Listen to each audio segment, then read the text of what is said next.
Improvisar não é sobre notas, é mais como construir um discurso musical. Então, se você consegue ouvir música, e ouvir música que eu digo é ouvir de forma realmente consciente, né? Só ouvindo por ouvir, né? Que às vezes é uma forma que a gente encontra de ouvir música, tipo na academia, ouvir música correndo e tal. É bom, claro que é, mas não é o ideal.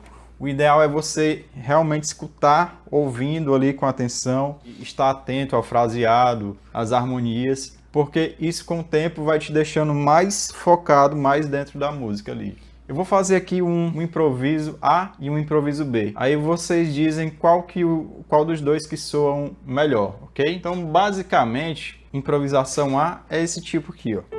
Vou fazer aqui um Si menor 7 e um Mi com sétima, tá? Uma bossinha.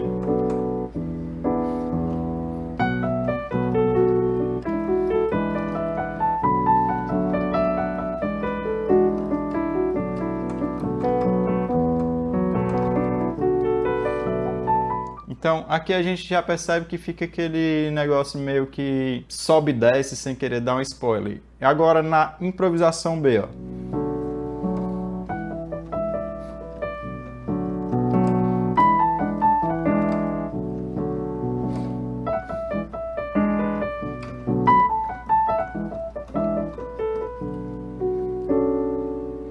Você consegue perceber alguma diferença entre a improvisação A primeira que eu fiz, e a improvisação B? Esse é o diferencial de quem sabe improvisar e a pessoa que só tenta ali sem uma direção. Essa primeira improvisação A é o que a gente escuta bastante aí quando você tá ali no restaurante, ouvindo uma banda, quando você tá num casamento ou vai tocar, um colega seu improvisa meio que nesse sobe e desce de escala, né? A escala é um caminho necessário, mas que quando você fica somente pensando na escala, você meio que se perde ali no próprio contexto do estudo da escala. E improvisar não é ficar tocando esse sobe e desce, não é ficar tocando ou fazendo qualquer coisa ali na escala. Não é falta de saber as escalas, não é falta de conseguir executar, é falta de ter um direcionamento e uma estrutura.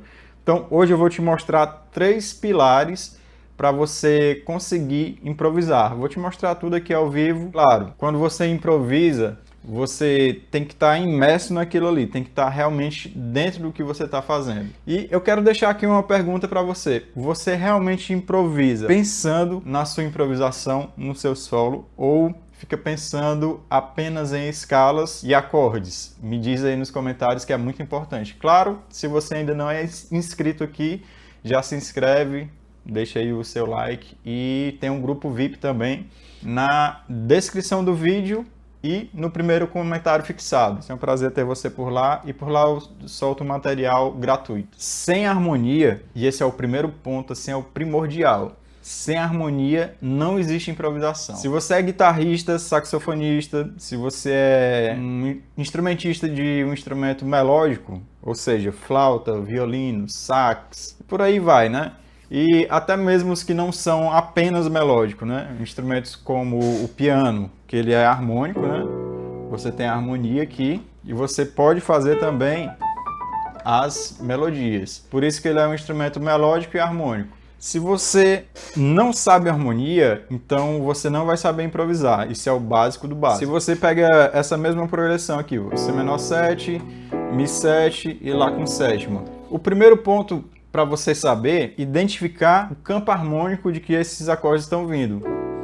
Quando eu identifico que isso aqui é um Si menor 7, se eu pegar ele isolado, apenas ele é apenas um Si menor 7. Ele não tem uma relação com outros acordes muito clara. Mas quando eu toco o próximo acorde, no caso aqui o Mi com sétima, eu já sei que esse acorde aqui é o 5, é o quinto grau de alguém. Ou seja, se ele é o 5, a tonalidade é Lá maior. E nessa progressão que eu estava fazendo, isso pode gerar algumas possibilidades de escalas para pensar. Claro, as escalas são necessárias para você improvisar, sim. Se você for um gênio, você pode pular direto para improvisação. Se você está assistindo uma live pela manhã sobre improvisação, acho que nós dois aqui estamos no patamar de igualdade. Estamos abaixo dos gênios, né? Vamos dizer assim. Mas não desanima.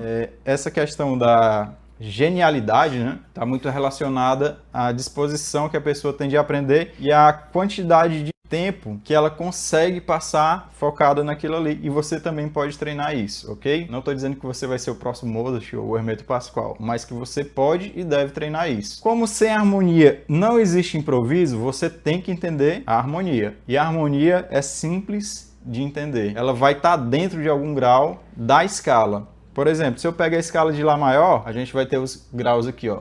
Lá maior é 1, Si menor 2, Dó sustenido menor 7, ou Dó sustenido menor 3, Ré 4, Mi 5, Fá sustenido menor 6, e esse Sol sustenido aqui, ó, meu diminuto, é o 7º grau. Entendido isso, você consegue compreender a harmonia que está sendo tocada ali. Então, a primeira coisa que você identifica numa música, identificar os acordes. A segunda coisa que você identifica na música, tocou o primeiro acorde, a partir do próximo acorde, você já consegue dizer a tonalidade em que a música está. Muitas vezes, né? Às vezes não dá e às vezes não é uma música tonal. Mas na maioria das vezes, assim que toca o próximo acorde, você já saca a tonalidade. Se você não tem essa habilidade ainda, então, deixando claro que você tem que estudar a escala e partir depois para o campo harmônico. Isso não só na teoria, não só no papel. Tem que fazer no papel e também na prática. Eu lembro que quando eu era pivete, quando eu era criança, eu passava muito tempo, não tinha teclado, né? Mas já fazia aula de música e tal, num projeto social. Passava muito tempo ali fazendo as escalas. Ah, vou fazer Dó, Ré, Mi, Fá, Sol. Aí gerava os acordes e tal. E isso me fez ganhar tempo assim gigante de aprendizado, porque algumas pessoas só decoravam os acordes e nunca analisavam o que estavam fazendo. Se você entende a escala e o campo harmônico, aí você vai entrar para uma terceira camada. Então, acorde, escalas, né? Eu vou colocar acorde e escala aqui como sendo a mesma coisa. Campo harmônico e função dos acordes, ok? O que é a função dos acordes? É justamente você vai entender os graus da harmonia que está sendo tocada, não só no papel, mas também na função harmônica que o acorde está gerando dentro do campo harmônico. Eu sei que isso parece um pouco difícil de compreender, mas na verdade não é. Se você compreende a estrutura da escala e compreende os graus da escala, você vai ter um improviso baseado dentro disso. Até mesmo se você fizer a outside, né? Que é escolher notas fora da escala. Para você conseguir escolher essas notas, você deve saber quais que estão dentro da escala. E partindo disso, a harmonia vai ser a base.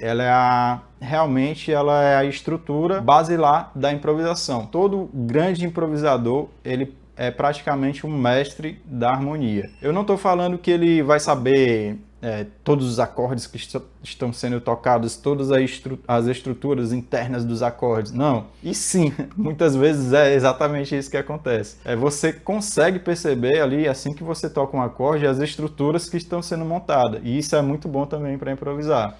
Mas eles têm essa imersão dentro da sonoridade dos acordes, que é a função dos acordes. Quando você improvisa sem pensar na harmonia, o que acontece?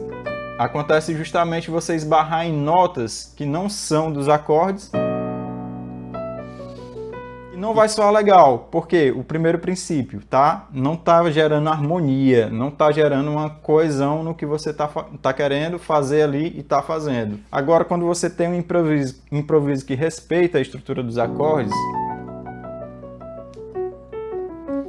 você pode tocar escalas além da escala basilar daquele acorde que vai dar certo, porque conscientemente você está escolhendo aquilo ali. Quando existe uma direção, como eu estou te dizendo aqui, você começa a acertar sem tentar, porque você começa a sentir antes de tentar. E isso faz você saltar daquele erro de esbarrar nas notas e faz você saltar daquele erro de estar perdido para você estar imerso no que você está fazendo ali.